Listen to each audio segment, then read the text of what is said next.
Tonight on Nightline, Motor City scandal. Sex and politics intertwine in a mess that's cost a struggling city millions of dollars. Did the mayor fire this police officer for blowing the whistle? The truth is in the text messages. From the global resources of ABC News with Terry Moran, Martin Bashir, and Cynthia McFadden. This is Nightline, February 27, 2008. Good evening. Tonight, sex, lies and politics. This is the story of a young public official filled with high hopes and good intentions for a troubled city. Just last month, Forbes magazine described Detroit as the most miserable city in America. It has the nation's highest rate of violent crime, the highest rate of foreclosures, and the mayor of Detroit was determined to serve his city well. Until, that is, he used millions of dollars in public funds to try and keep secret his private life. Today, the extent of his cover-up was revealed in court, and the whistleblowers spoke exclusively to Nightline's Vicky Mabry. I didn't get on my knees and pray to God to get this position, to disrespect my God, my wife, and my children at our home. It was quintessential Kwame Kilpatrick, Detroit's brash young mayor. I don't whore around on my wife. And Back in 2003, denying rumors that he'd had an affair and fired police officers to cover it up. And I can't wait till the truth comes out. And solve the problems. Kilpatrick took office in 2001 as the new hope for a struggling city. He was 31 years old, the city's youngest mayor. Thank you. He promised fresh energy and bold ideas. It's time for all of us to rise up, to rise up, to rise up. Mayor of Detroit is a confounding mix of qualities. He's energetic. He's a great salesperson on behalf of the city of Detroit. On the other hand, the mayor of Detroit also has a tendency to make really poor personal choices, and the situation we're in right now is an example of that. The situation involved rumors of infidelity and a wild party with strippers at the mayor's mansion, as well as allegations of abuses by his police bodyguards, charges that they were an elite protection squad run amok. The mob. The Sopranos. Harold Nelthrop, a 17-year police veteran, was one of the bodyguards in that unit.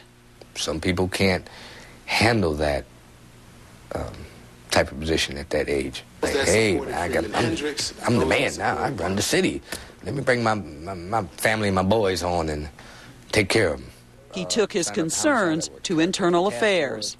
Certain officers leaving with the department vehicles, having accidents, found that they were, drinking on duty and, and covering it up. The head of internal affairs, Deputy Police Chief Gary Brown, started to investigate.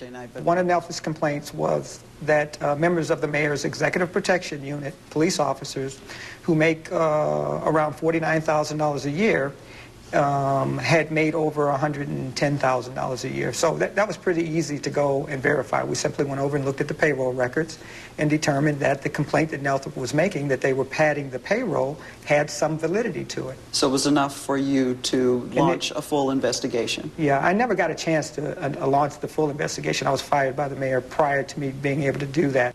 Brown is a former Marine and decorated 26-year Detroit police veteran who was shot by a drug dealer in the line of duty.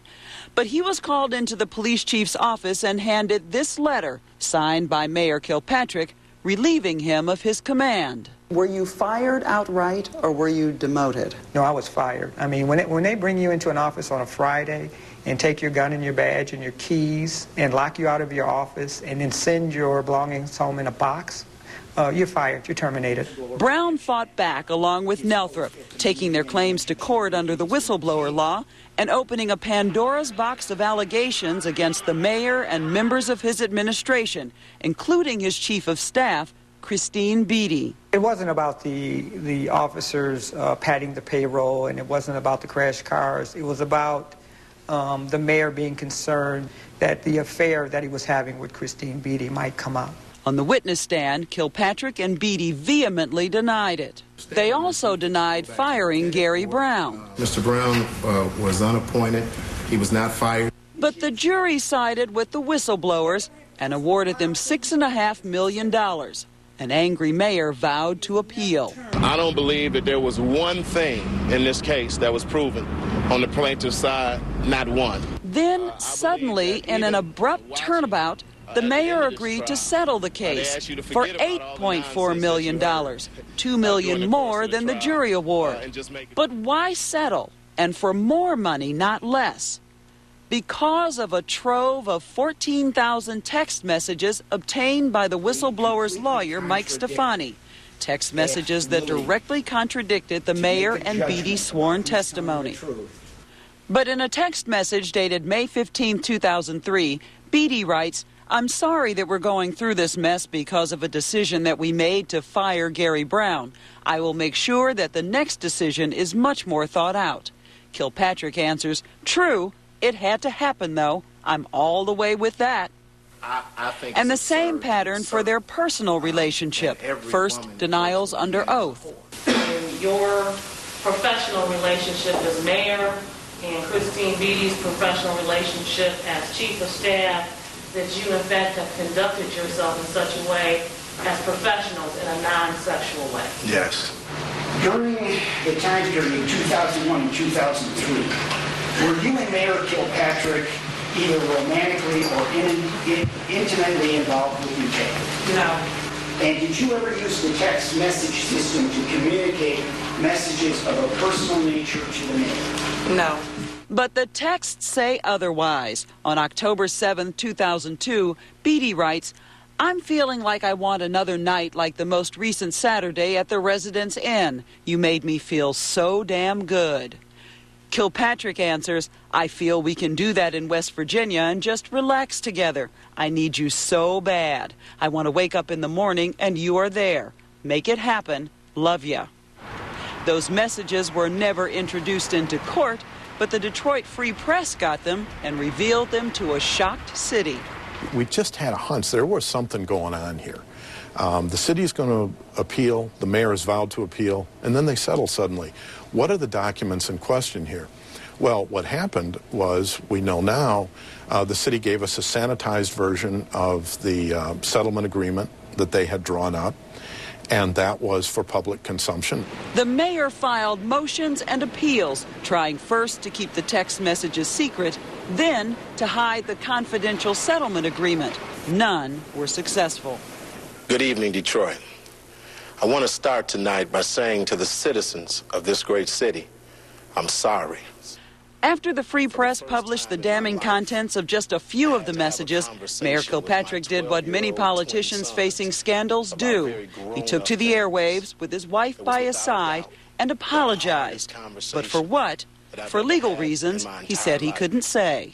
Finally, and most importantly, I want to make a public apology to my wife, Carlita. Christine Beatty resigned, but Mayor Kilpatrick vows to stay in office. Let me be clear tonight. I would never quit on you, ever. That may prove difficult with the city council and many residents turning against him. The affair is his business, many say, but what angers them is him spending millions of taxpayer dollars to keep his secrets secret. It's cost so far $9 million, and it's still being added up. Yes. What could the city do with that money? I think the mayor just stated a few days ago that we need to hire 500 police officers. I'm not sure how much of that $9 million could pay for 500 police officers, but probably quite a bit of it. There's a lot that $9 million can buy. What could $9 million do for Detroit? $9 million in Detroit? Well, it would knock down more than 1,000 abandoned homes that are blights on the city. It would hire several hundred police officers or firefighters. It would do all sorts of things for the city. So that is money that definitely could have been better spent. The relationship is not the important thing here. The important thing is all the broken china for the city of Detroit. For the whistleblowers, the victory is bittersweet. Harold Nelthorpe isn't working and won't say where he's living. Have you tried getting a job back in the city of Detroit? Ha! You gotta be kidding. If I don't have to go to the city of Detroit, I don't go. I stay away from it. I don't go there. Gary Brown spends time in Florida now, but says he wants to run for sheriff or maybe city council in Detroit. I felt the vindication when the jury came back, because that's the system that I believe in. And now I feel sorry for the citizens of the city of Detroit, because they deserve honest, credible leadership, and they're not getting it. I'm Vicki Mabry for Nightline in Detroit. And though the mayor of Detroit turned down our requests for an interview, the city's representatives did issue a statement expressing disappointment with the court's decision to release the settlement documents and concern that it could affect the confidentiality of such agreements in the future. As for the mayor, well, he's not out of the woods. The county prosecutor is considering whether to charge him with perjury. Our thanks to Vicki Mabry.